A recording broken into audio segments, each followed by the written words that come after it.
பரிசுத்தமாயிருங்கள், நான் பரிசுத்தமாயிருக்கிறது போல நீங்கள் பரிசுத்தமாயிருங்கள். அதில் ஒரு மாடல் கொடுக்குறாரு, நான் பரிசுத்தமாக இருக்கிறது போல.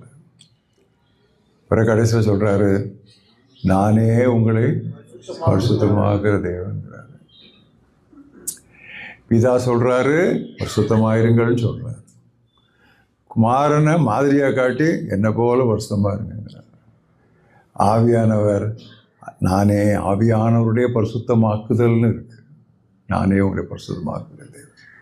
திரியேக தேவனும் நம்முடைய பரிசுத்தத்தில் அக்கறை கொண்டிருக்கிறார்.